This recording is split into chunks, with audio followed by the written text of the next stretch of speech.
Good morning. Welcome everyone to the 2025 DME Webinar Series. My name is Mark Zaborny. I am the Marketing Manager here at DME. Just want to invite you here. And each month, what we do here is we bring industry partners to showcase all of our solutions that could help you advance your operations. Today, we are going to be joined with Bryon Wolff, the CEO of Fresh Start Purging Systems, who will present Striving for Perfection. Improve financial performance with the implementation of successful purge program. Before we jump into the webinar, a few quick notes. If you have any questions for Bryon or for the DME team, please enter them through the chat and we'll address them at a Q&A segment at the end of the presentation. Everyone who registered for this webinar will receive a recording along with some other marketing material, usually with about a week or so after the webinar. So look forward to that in your emails. If you haven't already, please connect with us on our LinkedIn channel and our YouTube channel. I will put the links in the chat as well if you haven't joined us. And also look for any of our future webinars that we have over at dme.net/webinar. Next month, our webinar partner is going to be Slide Products. So we're working on that presentation now, and more details about registration will be coming soon. So with all of that housekeeping, please join me in welcoming Bryon from Fresh Start. Bryon, the floor is yours. Good morning. Welcome everyone. Hey, Mark, thank you very much for the introduction, and I want to thank DME for this opportunity. And let's get on to it and get a little bit of an understanding of why purging is important and why you should consider it. So let me walk you through what our beliefs are and what we've seen in the industry.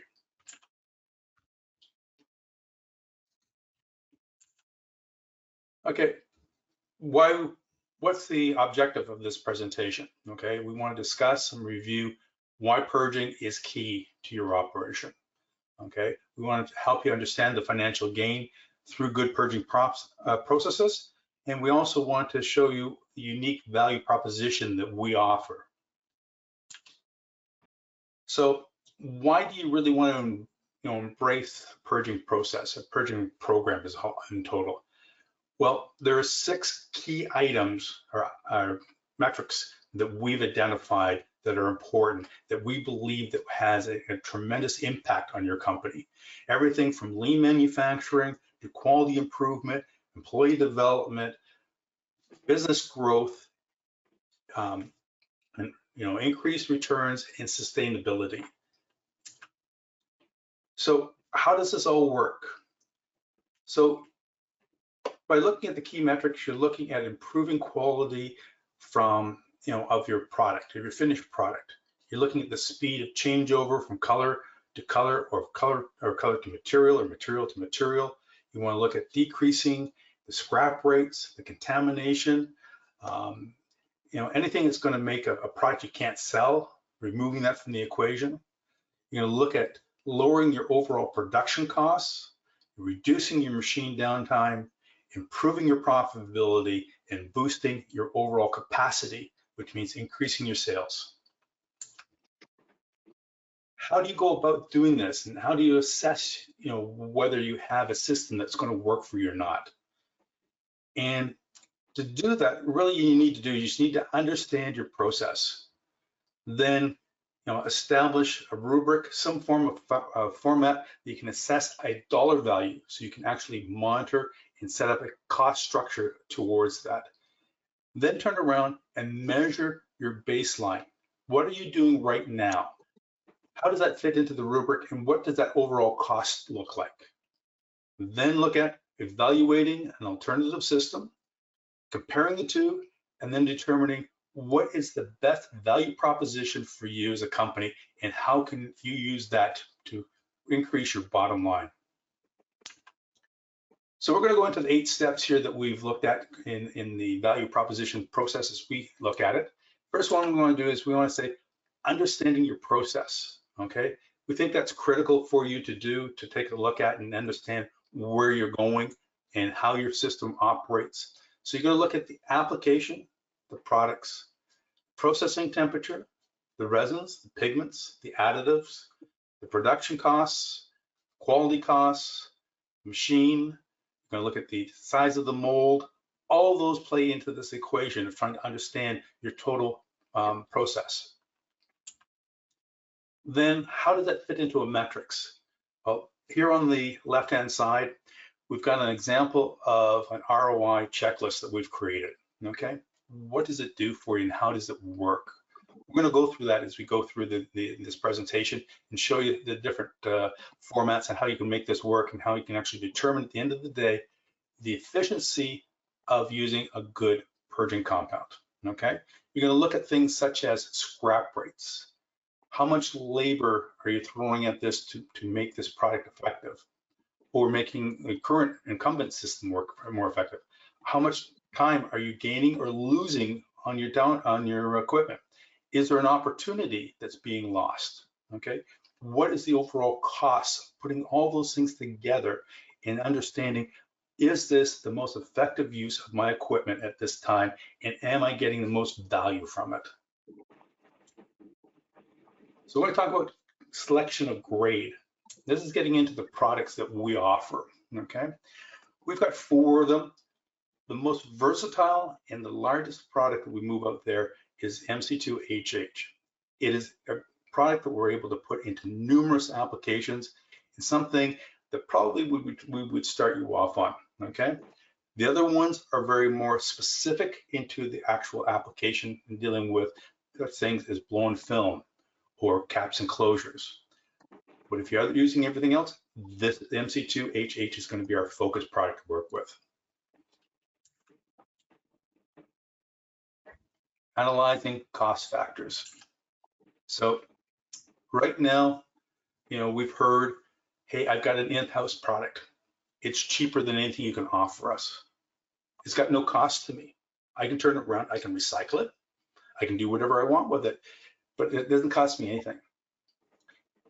Question we put forth to you, and we ask you to challenge yourself and say, is that a good use of my equipment and my resin compared to what a commercial purging compound can offer? Okay, I think if you evaluate yourself and you're honest in it, I think you'd be a little bit surprised at some of the things that you'll see that pop out of that very quickly. This is an example of one that we've looked at. We looked at, okay, this is looking at purging compound where you're going versus a current process, okay, or an incumbent process. And this shows you some of the metrics of how we would compare it out. So you're going to be looking at what's the scrap, cost of your scrap here. What's the cost of your purge that you're going to be doing? What's the difference of the downtime? Contribution margin. Okay, that's an opportunity that's been lost because you've lost 30 minutes of production that you could be using, making something else with it. What does that all add up? So this gives you an idea of what that finished checklist would look like and what you could possibly see as an up or down associated with total cost of using a purge. Well, this is a very interesting thing. You know, we've done so much improvements, you know, that if you talk to all the major die manufacturers and you talk to Mold Master and others, they've done numerous improvements of their manifolds and being able to help create and make more efficient systems and optimize the speeds and make things more efficiently. However, we're still stuck with a whole pile of challenges out there. We've got challenges coming from resin. We've got challenges coming from pigments. We've got challenges coming from all kinds of other additives that are beyond everyone's concern, everyone's control, and they're moving. They're not stagnant. We're not able to use them in a mold consistently and to be able to say, hey, this is going to work this way all the time. One of the biggest challenges we're seeing is, you know, as in some applications like toys and that, is we're saying we can't use heavy metals anymore as our pigments. So now we've got to go over to organics. Well, the challenge we got with organics is they're not heat stable. So that's going to create a whole problem with our quality. So how do we deal with that? How do we move forward with that? Then we've got zero waste legislation impacting us. Okay, whether it be up in New Jersey, be in California, whether it be on the West Coast, those are coming at us and we will have to work with them, okay? And while we're dealing with them, we're going to have some struggles. And those struggles are going to be dealt, we'll have to figure out how to deal with. So these are the things that are coming at us where we believe purging compounds have been effective and will continue to grow to address these issues. So here are the most critical segments. We're going to look at the injection molding machine right now. The barrel wall, okay, and that's that distance between the flight and the barrel itself, is one area where we'll see resin build up. We're going to see it on the back end of the flights, okay, where areas that we don't see a lot of additional pressure. Okay, we're going to see it also in the check ring. Okay, the check ring, as we know, it's all sacrificial, and we're going to get grooves and everything else in that. So in those grooves, we're going to have buildup of plastic in that, and then we've got our nozzle. These are all areas that are going to affect the need or the length of time it's going to take to move from one product to the next. So we talk about the path of least resistance, okay? And here we're dealing with the shear stress that goes on a polymer, and we'll get into some of the engineering principles, and I'll talk to you a little bit about that in a second. But what happens is we end up with material ending up against the wall between the wall of the barrel and the flights of the screw. And this is an area where we end up with that material becoming stagnant, okay? It doesn't move as quickly as we want. We've got temperatures on the outside, and we'll end up with that particular material, for lack of a better word, burning, okay, or oxidizing. And when that happens, it starts to adhere, okay, to the barrel itself. The biggest challenge we have is it ends up releasing at the most inappropriate moment, and you end up with unique colors coming out in your product. You'll end up with splay showing up that you didn't expect, all kinds of other issues that are quality related, then take you down and have you questioning what you need to do to maintain the quality of the product that you're selling to your customer. All these things that we've been talking to really come down to about 3 or 4 key properties in engineering and fluid dynamics. Bernoulli's principle is one of the key ones that we look at, as well as the Reynolds number, okay? And between the two of them, we try to balance them to be able to generate the best product for your needs. When we talk about Reynolds number, it's very important, okay? The key with Reynolds number is, and when we formulate our products, is to create the most amount of turbulence in an area of very, very low flow, okay? And that's the most critical thing that you need to be able to achieve. So you need to have a very high Reynolds number, and then that will give you the ability to then polish into those nooks and crannies and effectively remove the contamination. It works well on polishing the surface of the barrel. It works in the back side of the screw. It works quite well in the hot manifolds or manifolds in general. And it's just very good and effective in areas of low flow. Now, here's another thing that we do. We all are very good at this. We understand that as we increase the temperature, we can reduce the viscosity and we can be more effective in filling our tools. That's great. However, when we go to turn around and we look at removing them, we get into some challenges. So first, on the left-hand side, we're looking at the effect of going from resin to resin, okay? And as we go there, we can see that every resin at the temperature which we would process it at has a different viscosity. So when we want to push one resin behind another resin, it's very difficult because you don't have compatible viscosities, and as such, you're going to have one material running over top of another. So this is one of the challenges you have on going resin to resin push. On the right-hand side, what you're showing here is you're showing the effect of temperature on viscosity and shear rate.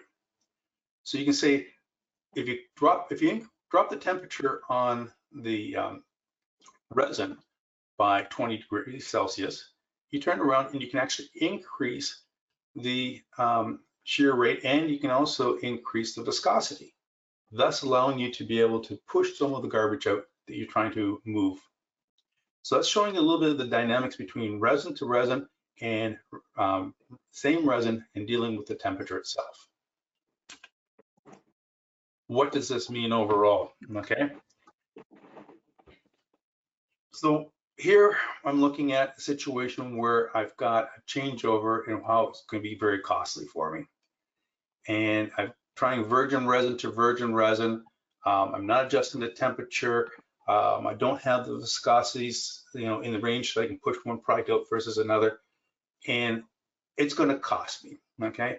Every changeover I do, it's going to be about $218. Well, you think, well, that's not too bad. Then I'm looking at one changeover, okay, over per day, over 5 days a week, and I'm looking at that for 48 weeks a year. So that's going to cost me $52,000 towards my bottom line. That's money that I have basically given up because I can do something else with that time.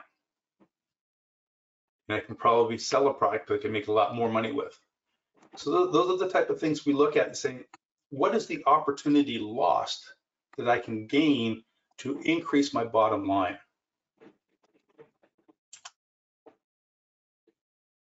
We turn around and we put purging compound to it. And this is actual, the numbers on the, this is putting numbers to numbers, okay, in one particular customer. And there's a savings, okay? The customer was able to change over going from color to color in 1/3 of an hour. He's looking at significantly lower downtime on his equipment. He's got more opportunity to do a lot of things. He has less scrap. What I'm not looking at here, and this is kind of really interesting, is I'm not looking at the other hour and 2/3 that could be making something else altogether. But I'm still saving money.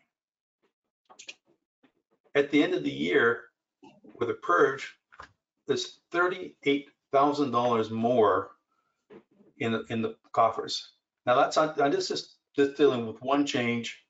It could be just one machine, okay? You could have 15 machines, but you're looking at changing maybe 2 or 3 of them a day. And that number goes on, and it can be multiplied multiple times out. Preventative purging, I should say. Well, here, people will say, well, I'm running the same product and I don't need to purge during the middle of it. I'm going to run it for 2 or 3 weeks. Why am I even considering this? Well, this comes into understanding quality, okay? The quality of the product you're making and keeping an eye on the overall surface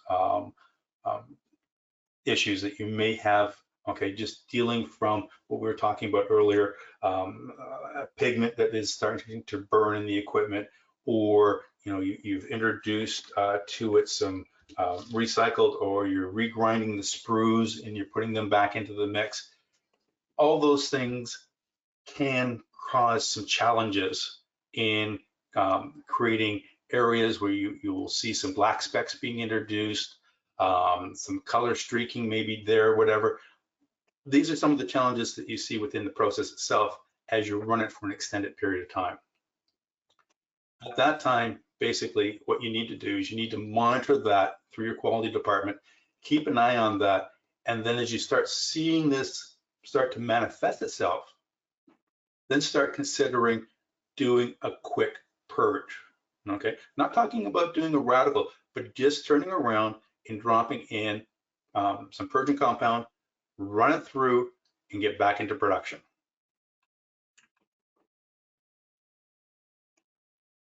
In this particular application, Customer kept on running. He ran for 2 hours longer than he should have. He created 2 hours of scrap, and versus he could have turned around and just dropped the purge directly in to the mix, shot the material through the manifold, and come out basically, at a cost of about $50. So, he's looking at a savings of around $240 per. So what does that mean overall? You've gained time, you've reduced scrap, you've increased your return on working capital, and someone will say, well, what does that mean? It means that I'm making money on every piece I'm selling. I've reduced the power consumption per good part. So the more good parts I move, I'm not shooting extra, I'm not spending more time on operating my equipment and producing bad parts.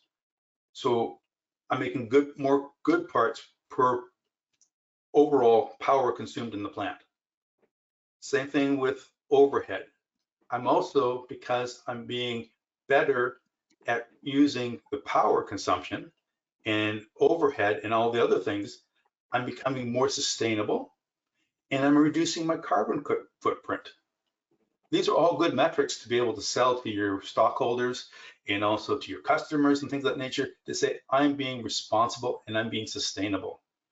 It doesn't have to be anything other than more than I'm doing it ahead, I'm working ahead of the game versus trying to play catch up.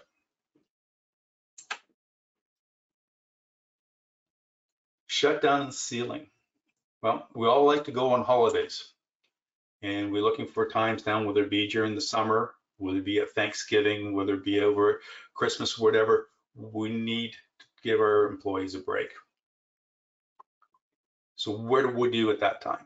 So we turn around and we want to shut down our equipment. We want to do it in a way that when we start it back up, we're running it in the fastest manner. We're not dealing with all kinds of black contamination. We're not dealing with all kinds of startup issues. By using a proper sealing purge, you're actually reducing the possibility of oxidation of the material that we talked about earlier that's along the wall of the extruder, okay, whereby air can get in, and you're taking the heat, so you're going to be slowly coming down and slowly going back up again. They're going to turn around and oxidize and burn some of that material. If you have it as a complete filled with resin, that not resin, but a purge compound that is actually heat stabilized, okay, then you're turning around and you're going to mitigate that occurrence, and you have a much better product coming out. That will help you dramatically be up in manufacturing much faster and be able to take more opportunity to produce more product as soon as possible. Well, went a little bit further than I needed to. Here's what you're using it for, okay? Basically restricts the airflow into the injection molding, basically into that area between the screw and the barrel, as I talked about earlier. Okay, reduces the degradation and and generation of the contaminants, and it's going to give you faster uptime. So what have we set up to this time? Okay, we're going to say that with a purging compound, you have the opportunity to increase production, reduce scrap, reduce rejected parts. You're going to you're going to obtain faster resin changes, color changes. You're going to be faster mold changes. You're going to increase your profitability, your revenue through production, and increase your profitability. I think those are all good things that I like to see if I'm running my business. So we go back to what we talked about earlier, and this is a recap. Basically, the biggest thing you're going to save on is time, and with time comes money. So that's the key. So you have opportunity costs also that take into consideration here that gives you the ability to manufacture more material faster and more effectively for your customer. So I'm going to give you I got 5 case studies, or actually things that we've actually done in the market out there, and just want to give you an overview to it. This first one we ran at Moldmaster. We did an evaluation by using a third party that basically we trusted to do an impartial assessment for us. What they did is they looked at we worked with a 16 cavity tool for a cap, and you're running a hot manifold, or runner manifold. And what we were looking at was, one, looking at a resin to resin push to see how effective that was. Then the second one we wanted to do is we wanted to take a look at our material versus 2 of the market leaders of purges in the industry. Okay, and we want to evaluate that and see what that all came out as. One of the things I want to point out here, this is all the conditions we ran under, is the gate size. Okay, and the reason we wanted to look at the gate size is because we did all molding through the tool, and we actually molded parts with the caps, with the purge into the caps. After we ran it purge to purge, okay, we used up just a little bit over 5.5 kilos of material of running straight resin push to push, and we were not 100% satisfied with the product. Okay, at that time we stopped, and we decided that we're going to move on at that time. That cost to us in that process was at $12. Okay, when we did the looking at the Fresh Start versus the 2 competitors, we used the same amount of material in each application. We did the same number of purge shots, and then we went right into introducing the actual resin, and then seeing how effectively we'd be on making a product that was acceptable.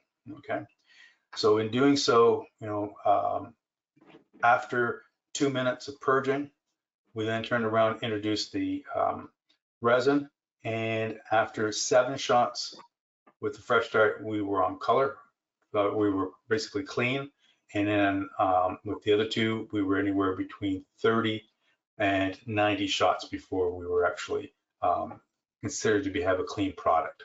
Okay, the overall cost structure in this format ended up being basically 50 cents for 42 cents for us, and then $1.87 and $5 and change for the other one. So the summary that came out of Moldmaster was basically that we presented the most effective cost savings, okay, of all 3, and including the push-to-push application. This was another interesting one. We had a customer that was doing dark colors. They were using fluorescent pigments. The customer was having challenges in going from a dark color to a white pearlescence. And what they were doing is that they were actually pulling the screw and barrel, and they were turning around and cleaning it. Okay, extended amount of material was lost. They would make over a gaylord full of product when they were finished, of just scrap that they would turn around and they would sell out because they weren't able to use it themselves. In this application, we were working with a 96 cavity hot disc hot runner system from Moldmaster, and the cycle time was basically 7.3 seconds, and the shot was 157 grams. What we did is we molded the part right through the hot disc application. We ran the trial, and very quickly we were able to get everything up and running. Within 45 minutes, we'd finished the purge. We introduced the white color, and then after another 30 minutes, we were now right on what was considered acceptable by the customer, and we moved forward.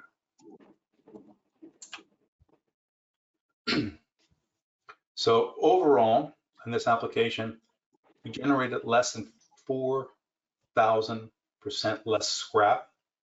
We're in and out of it just in the color change more effectively. And we gave the customer 10 hours of additional production time that they never had before.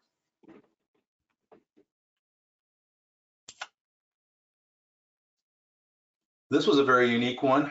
It was a sequential gate hot runner system. It was a 5-pound truck bed panel. It was for automotive. They were as lean manufacturing. They were going from dark colors to basically black to beige. And they were doing multiple color changes because they were working off the automotive production schedule. So it said, hey, today you need to make 10 of these and 5 of those. Then that's all they made. And then the next day they'd be making exactly what the requirement was for the automotive production. They didn't have the opportunity to do any long runs. So as such, they were doing multiple color changes. We're running basically, here's the outline of the format that we were running. And here's the results. So what we did is we ran 25 pounds of purge through the barrel. Then we purged through the mold, another 20 pounds for a total of 45 pounds, okay? And we've got a cost in there of $3.35. The competitor, okay, was using 75 pounds. It cost $2.10. And the other competitor was in there, was using 100 pounds at $3.15. At the end, even considering the difference in the cost, unit cost of the purge, we were still very competitive. However, the most important thing in the equation was how many units or how many parts the customer had to make before they considered to be acceptable. After the 4th shot, on the 5th one, they were turning around and they were putting that into the box and shipping it off to the OEM. So that was the big impact that we had on this application. So the amount of resin that was scrapped was nominal, relatively speaking to the others, and has a huge impact on the customer's ability to do more production with the amount of equipment that they had. So if comparing ourselves to competitor A, then competitor B, there was a huge substantial change in the equation. You're looking at downtime, a fraction of an hour, okay, versus the ability to look at close to an hour or an hour and a third. That's huge time in the automotive business, particularly when you're looking at how to increase your profitability. This gave them the opportunity to do a lot more with less. It would put more money on their bottom line. This was a toy block application. Okay, it was a 62 cavity. They were using liquid pigments. Cycle time was 13 seconds, and the shot was 32. The pictures you saw earlier, about the way it coats out on the screw and on the nozzle and on the check ring. Yeah, this is very common seen with liquid colors. Liquid colors have a tendency with pigments, with resin to just coat out every square inch that you can, particular areas where you have scratches and things of that nature.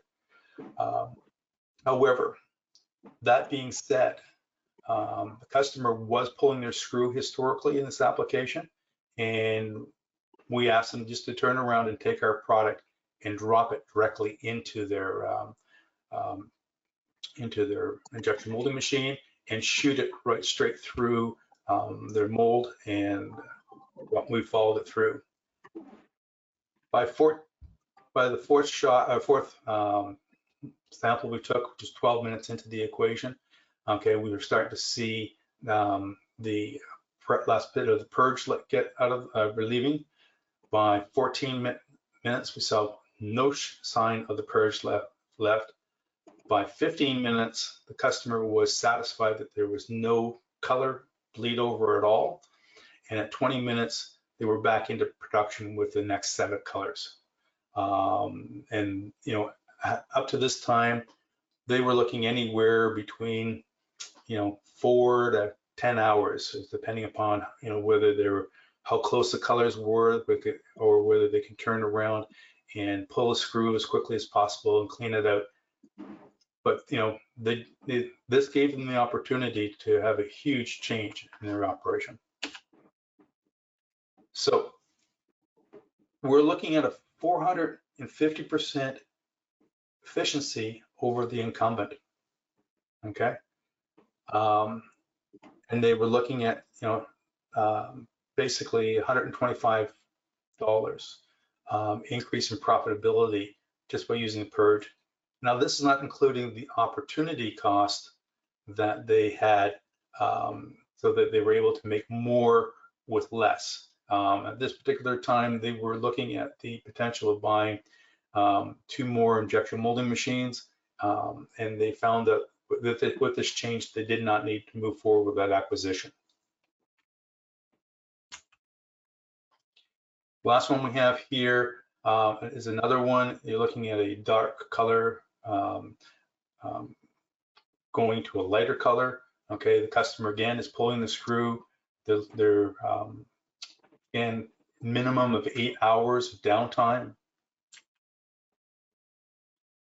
And here's what they started off. We started off with a on the left-hand side, I should say, we have the original product being shot. Then you see the color as it molds out.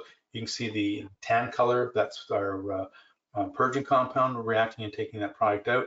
And then you see translating into at 7 minutes or 17 minutes processing. We're now into a clear, and then at that point, the samples went off to QC, where they turned around and they did 9 minutes of their work on it, and a total of 56 minutes from beginning to end for them. And they were turned around and said, yeah, I'm interested in looking a little bit further with this. So here we're looking at just on the purge for them, it was over a $2,000 savings on moving from one product to the from basically pulling the screw versus turning around and looking at a purge in the application, as well as just the sheer time. Sometimes they're pulling the screw or doing a resin to resin push 12 to 24 hours.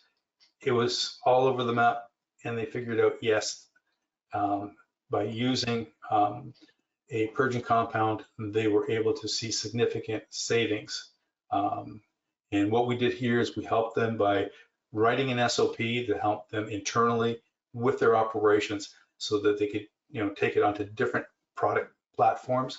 And we're constantly working with them to develop other applications, other SOPs for other applications for them. So why do we think we stand out? Is it that we purge through injection molding machines more efficiently. We also purge through the runner and the manifold together. We can reduce the total amount of scrap, okay, and we can help overall increase your profitability and increase the opportunity for you to do more with less on your equipment. Thank you very much.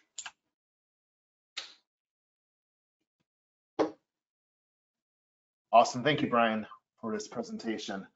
If anybody on the call, if you guys have any questions, please put them in the chat and we will get to them right now. Questions could be for Bryon, DME team, anyone right here.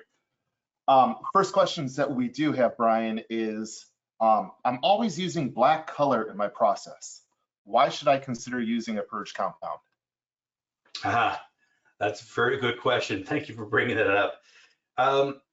Black by nature, okay, is an oil that's burnt. So you've got it's a hydrocarbon that will turn around and will stick to the wall and in the flights and out of your screw quite quickly. And then problem is as it keeps on building up, it gets a little bit harder and harder, and you'll end up with granulars being released. And they will turn around and mar your surface. So you'll have surface imperfections. That's one of the biggest things associated with it. And it's just good nature to have all your equipment always clean all the time too. So that you're able to if you were to drop in clean resin to make a part, you can have that opportunity. Okay, great. All right, next question we have here is, can you explain the shutdown and sealing process? And what are the benefits for weekend or holiday shutdowns? Give me a second here. Let's go back up here for a second.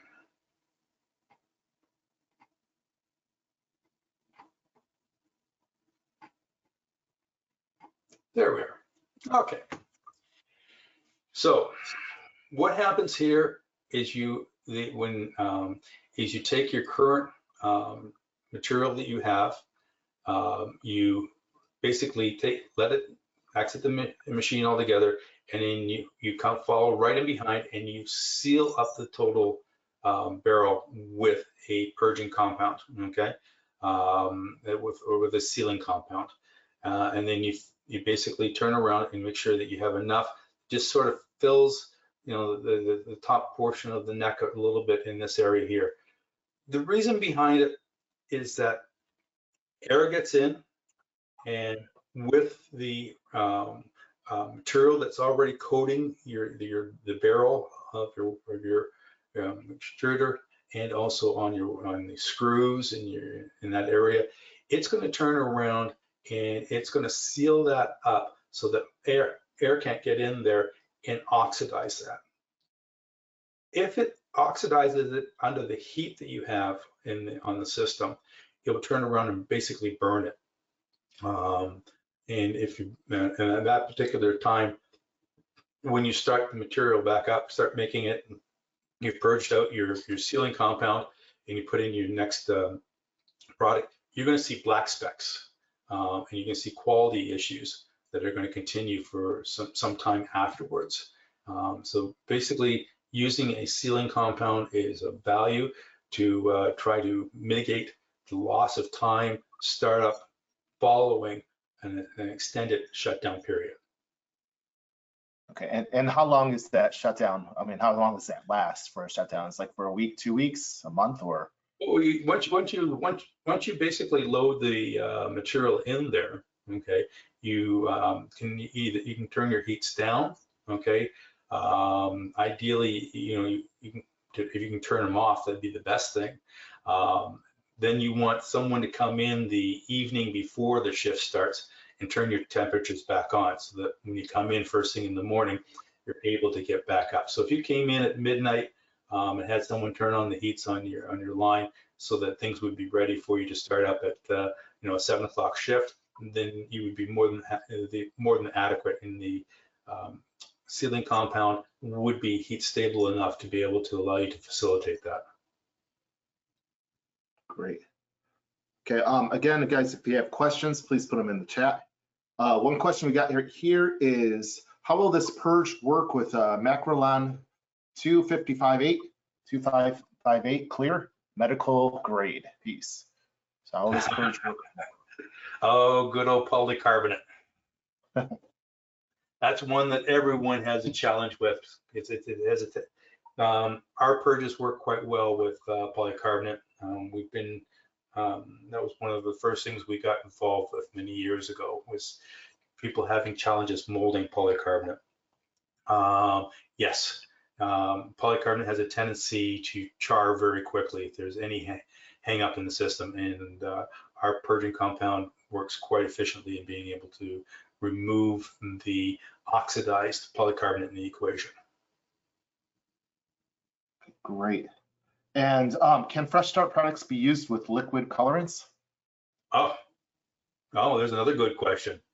Yeah, liquid colorants are amazingly well in being able to develop a color in pigment. And at the same time, they're extremely interesting how they coat out a barrel and screw and check ring in your nozzle. And particularly if you've got little wear issues on your nozzle and your check rings. Yes, we've been very good in being able to do that. The key to making that one effective is our proprietary and patented technology that we've developed around the Reynolds number, into being able to lower it while being able to then create the turbulence that gets into those areas of low movement. That's where we differentiate ourselves. But you're right. Generally, liquid colors are challenging, and we welcome the challenge. Okay. Again, if anybody has questions here, just let us know. Also, if more questions come later on after the webinar, just know your DME representative is available to you. You can send emails back over to us, and we will get back to you as well with an answer on that one. Also, we will be sending out this presentation after, probably about a week after when we're done here, and along with some other marketing collateral on there. And I'm just waiting for a couple more questions to come on in, if there's anybody else. One question we have here is, how long does it typically take to complete a color change? That's an interesting question, and that's a good one to ask. It all depends upon the size of the injection molding machine and the size of the die and how many cavities you're working with. Okay. In general terms, what you're looking at is you're looking at how long it takes to, the first part is you're going to use about 1.5 to 2 times the capacity of the barrel to clean out the barrel, the screw, and the check ring and the nozzle. Okay, that's the first thing you want to do. Isolate that section and clean that. Then you're going to move over to do your mold. Okay, it will take then approximately about 1.5 to 2 times the barrel size to do that as well. So you're looking at that overall time will depend upon that, but how long does it take you basically to process that material? And so it could be anywhere between, I would say, 15 to 30 minutes, depending upon the size of the equipment. And then right after that, you're following up with your virgin resin, and within a few shots, you're into your product. Okay. Next question we have here is, what is the temperature range that the purge compound is effective? And currently changeover between resins of various temps. Correct. Yeah. Well, yeah, that's one that I always get asked. Okay, so ours is set up to run between 350 and 625 degrees. Now, and that's Fahrenheit. So what do the people say? Well, can I use it for peak or some of the ultra high temperature ones? And there is a special SOP that you can do that, we can work with you to do that. We have done that in the past. We've worked with a number of customers that have, gone everywhere from peak right straight through to polycarbonate to polyolefins, and we ran it with a trial with them over a 1-day period. So it can do over a wide range and a very high temperature range, but there is some, we need to talk with you as a particular customer and walk you through how to do that most effectively as you get into those ultra high temperature products. Okay, great. All right, last call for questions. Anybody has any on here? And the last question I have here is, which Fresh Start grade would be most suitable for hot runner manifold applications? Well, all of them are set up for hot runner. Okay, They're all them, and even to probably the smallest gate you can see out there. We've proprietarily developed it for that application. The first one, without knowing the particular resin, okay, the most versatile of all of them is the MC2HH. This is the first one that I would recommend with not knowing what particular resins you're looking at. However, if you are needing something very specific, we would have that as a separate conversation. Okay. And how do you determine the right amount to use? The rate of the amount used is dependent upon the equipment, the size of the injection molding machine, the size of the shot that goes into the tool. And generally what we look at is 1.5 to 2 times the size of the barrel itself, the capacity of the extruder, and then again, the same amount for the mold itself, the tool, the die. Okay, and all of that the DME rep can help you out with, along with the good people at Fresh Start as well. So, all right, well, that looks like all the questions that came in. I'm gonna kind of pause a little bit just to make sure we get everybody on here. There's one last question, but other than that, again, we'll send all the information over to the attendees on this call, so you could watch and share with your colleagues. And again, Bryon, I want to thank you as well for giving us this great presentation on here. So, well, thanks very much to DME as well. We appreciate the opportunity of working with you. Thank you. Awesome. Well, that is it. So this will conclude our webinar right now. Thank you, everyone. Again, we will be back next month for the next part of our series, which will be with slide products. So look forward for more information about that in the next few days, and we will see you then. You guys have a great July, and we'll see you soon.